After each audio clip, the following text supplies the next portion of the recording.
بسم اللہ الرحمن الرحیم۔ اگر بچوں کی اچھی تربیت بچپن سے ہی کر دی جائے تو اس کا اثر بڑے ہونے کے بعد بھی رہتا ہے، لیکن اگر خدا نخواستہ بچپن میں تربیت کے اندر کوئی کمی رہ گئی، کوئی کوتاہی ہو گئی، تو عموماً بڑے ہونے کے بعد بچوں سے زیادہ خیر کی توقع نہیں کی جا سکتی، بھلائی کی زیادہ توقع نہیں کی جا سکتی۔ وہ جو کمی بچپن میں رہ جاتی ہے اس کا اثر پھر ختم کرنا بعض اوقات ناممکن ہو جاتا ہے۔ ہم اپنے معاشرے میں دیکھیں کہ بچوں کی اچھی تربیت کی وجہ سے کر کے وہ بچوں کی اچھی تربیت بچوں کے ساتھ ساتھ ان کے والدین کی بھی نیک نامی کا ذریعہ بنتی ہے۔ تربیت کہتے کس کو ہیں؟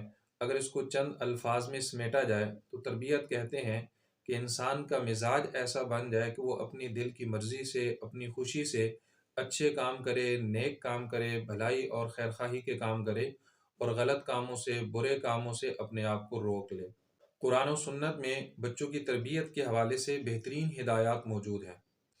اللہ تعالیٰ کا فرمان ہے، یا ایھا الذین آمنوا قوا انفسکم واہلیکم نارا، اے ایمان والو اپنے آپ کو اور اپنے گھر والوں کو جہنم کی آگ سے بچاؤ۔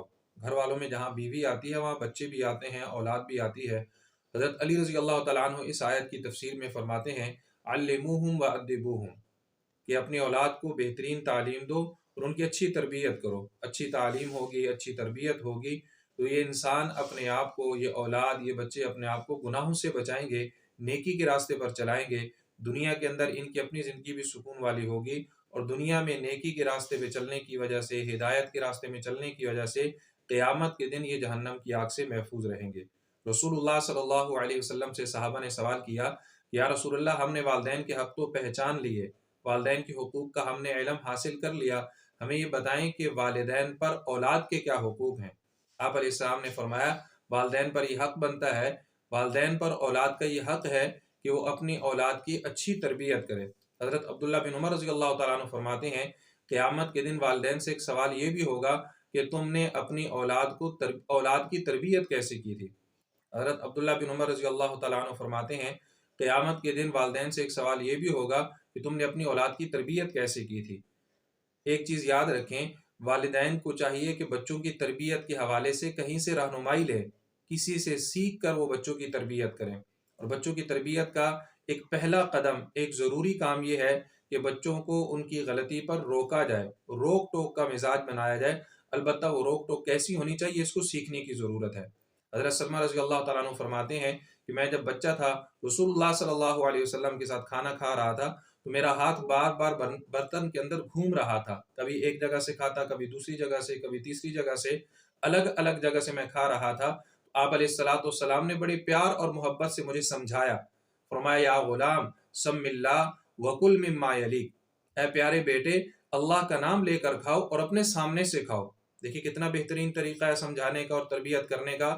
ایک تو جب اس بچے کو پکارا تو بیٹا کہہ کر پکارا، پھر جب سکھایا، سمجھایا، تو ادب سکھانے کا، تربیت کرنے کا کتنا بہترین طریقہ ہے کہ بیٹا اللہ کا نام لے کر کھانا کھاؤ، بیٹا اپنے سامنے سے کھانا کھاؤ۔ تو روک ٹوک کا مزاج تو بنایا جائے، لیکن اس کو سیکھا جائے کہ روکنا کب ہے، کیسے روکنا ہے، ٹوکنا کیسے ہے، پھر اس کا حل کیسے پیش کرنا ہے۔ بالفرض اگر کسی بچے سے کوئی غلطی ہو جائے، اس کو روکیں ٹوکیں ضرور، کیونکہ اگر بچوں کو روکا نہ جائے، ٹوکا نہ جائے، بعض اوقات بچوں کو معلوم نہیں ہوتا کہ ہم نے جو کام کیا ہے یہ غلط ہے، اس کام میں لگے رہتے ہیں، جب انہیں منع کر دیا جائے وہ رک جاتے ہیں۔ قدرتی طور پر بچوں کے اندر اللہ تعالیٰ نے یہ چیز پیدا کی ہے کہ جب ان کو کسی کام کے بارے میں بتایا جائے کہ بیٹا یہ کام اچھا نہیں ہے، یہ کام غلط ہے، اس کو نہ کریں، آپ اس سے رک جائیں، یہ شیطانی کام ہے، اللہ کی نافرمانی والا کام ہے، اللہ کو ناراض کرنے والا کام ہے، تو بچے رک جاتے ہیں۔ لیکن اس روک ٹوک کا ہمیں طریقہ آنا چاہیے کہ ہم نے روکنا کیسے ہے۔ ایک طریقہ تو یہ ہے کہ بچوں کو تنہائی میں وہ کام بتائیں، تنہائی میں اس معاملے کے بارے میں سمجھائیں۔ تنہائی میں بتانا کیوں ضروری ہے؟ اس سے ایک تو بچے کی عزت نفس محفوظ رہتی ہے، دوسرا عموماً ایک انسان کا مزاج ہوتا ہے کہ جب اس کو تنہائی میں کوئی بات کہی جائے وہ اس کو زیادہ فالو کرتا ہے، بجائے اس کے کہ مجمع کے اندر اسے کسی کام سے روکا جائے۔ اور یاد رکھیں تربیت دو قسم کی ہوتی ہے، ایک تربیت ظاہری ہے، ایک باطنی ہے۔